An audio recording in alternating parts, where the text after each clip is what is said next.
y cada vez más inflación. O sea que la solución puede ser similar hoy a la que se aplicó en los 90. Bueno, tendría que volver Caballo al Ministerio de Economía. No, pero alguna solución... No, volver Caballo no. Pero digo, tu forma de... Pero muchos de los problemas son los mismos que tuvimos que resolver en aquel momento. Por ejemplo, en el momento que yo me hice cargo del Ministerio de Economía y lanzamos la ley de convertibilidad el 1 de abril, eliminamos retenciones que eran del 30%. Y el Fondo Monetario no apoyó el plan de convertibilidad porque el Fondo Monetario decía que eliminando las retenciones íbamos a desfinanciar al Estado. Lo mismo que dicen hoy todos estos que se dicen prudentes, dicen, no podemos eliminar las retenciones porque vamos a desfinanciar el Estado. Y como en el 91, a partir del 1 de abril, las retenciones que eran del 30% se llevaron a cero y no se desfinanció el Estado.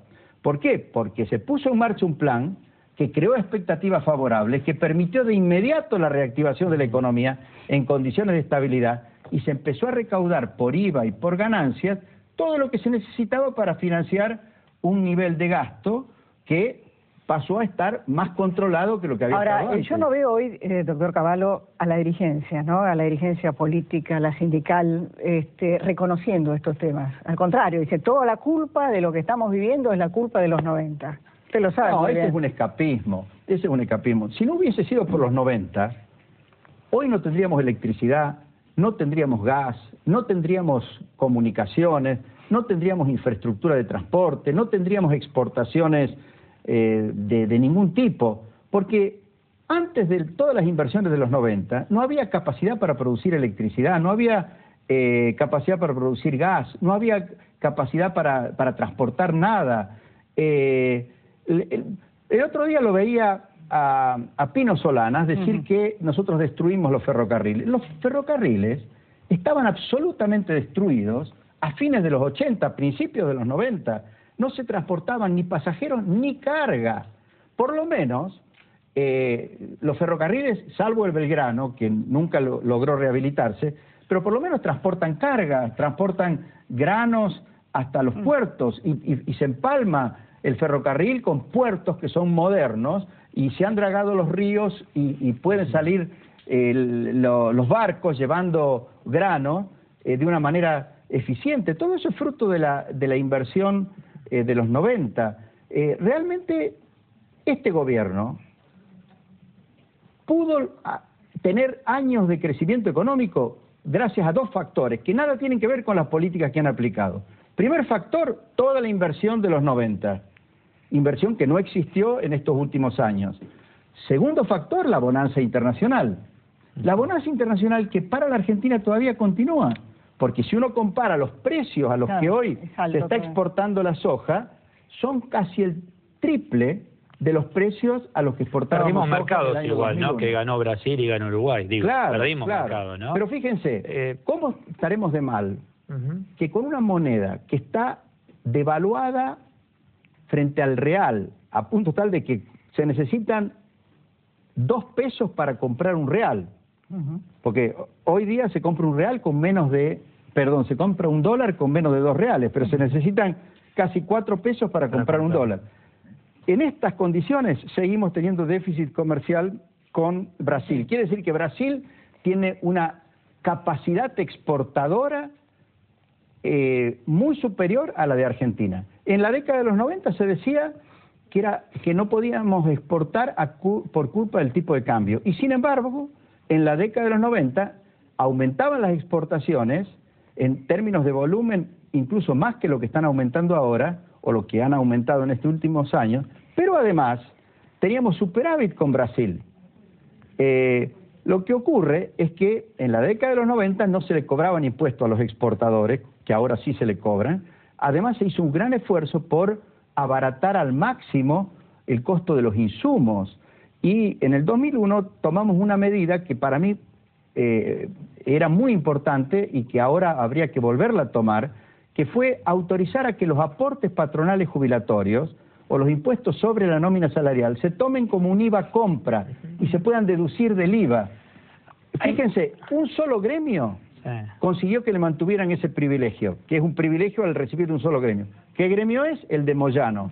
Con lo cual Moyano aprovecha, porque si el trabajador sobre cuyos salarios el empleador paga el aporte patronal es afiliado al gremio de Moyano, a ese trabajador y a ese empleador le dejan utilizar el aporte patronal a cuenta del IVA. Hay gente que se pregunta, ¿Caballo qué quiso hacer? ¿Del 1 al 1 pasar a 1-3 el momento del corralito? ¿Ese era el objetivo? No. ¿El día 91 que no llegó nunca? No. ¿Cuál era el objetivo? El problema ahí no era el tipo de cambio. Ajá. Fue un gran engaño decir que el problema era el tipo de cambio y producir la gran devaluación. Sí. Ahí el problema era un problema de que no confiaban ni los de afuera ni los argentinos, y con buenas razones, en que se iba a poder cumplir con los pagos de la deuda interna y externa en los plazos en que estaba convenido. Entonces ahí había que hacer una reestructuración de la deuda, había que sincerar la situación, había que conseguir que nos bajaran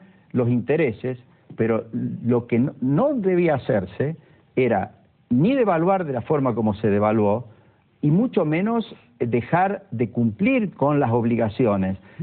Había que conseguir que nos bajaran los intereses, pero seguir diciendo que estábamos dispuestos a enfrentar y pagar las obligaciones, porque de esa forma hubiéramos resuelto el problema de la deuda sin perder el crédito. Lo peor que puede hacer un país es perder el crédito como lo ha perdido Argentina, ¿no? Ya estamos sobre el final, doctor Caballo, hablando del crédito. ¿La Argentina podrá insertarse en el mundo?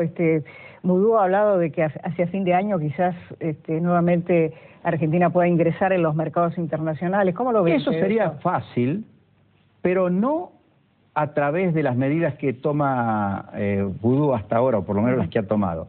Él cree que le van a admitir la mentira del INDEC porque haya pagado los Bodén 2012 utilizando reservas del Banco Central. El arte de conseguir crédito es que uno no tenga que recurrir a reservas del Banco Central para pagar un vencimiento de capital, sino que hay un vencimiento de capital que pueda colocar un nuevo bono por el monto del capital y que lo único que tenga que pagar el país son los intereses. Ahora, que los intereses que tenga que pagar el país sean como los que paga Brasil, del 6%, y no el 15 o el 20 o el 25% que hoy nos demandan a nosotros. Eso es crear crédito y crear un buen manejo. Ahora, para eso, lo primero que hay que hacer es no ser mentiroso. En boca del mentiroso lo cierto se pone dudoso, dice el refrán, y así es. Yo lo vi hoy a Mudú y al presidente del INDEC o al director general del INDEC diciendo que no han mentido con las estadísticas, que las estadísticas estaban todo bien. Pero realmente, ¿cómo le van a dar crédito a Mudú y a la Argentina si no reconocen que desde el 2007 en adelante han mentido con las estadísticas? Y lo han mentido diciendo que de esa forma pagan menos por el capital de la deuda. Hasta que no se reconozca que se ha mentido y no se revisen las estadísticas, no de aquí en adelante, desde el 2007 en adelante, como lo hacen muchas instituciones como el INDEC en el mundo, cuando hay un error en una estimación, se muestran las cifras verdaderas revisadas a posteriori. Eso es lo que van a tener que hacer con el INDEC para que se pueda pensar en recuperar el crédito. Si se hace eso, el crédito se recupera fácilmente. Gracias, doctor. Gracias, doctor Caballo. Muy bien. Continuamos.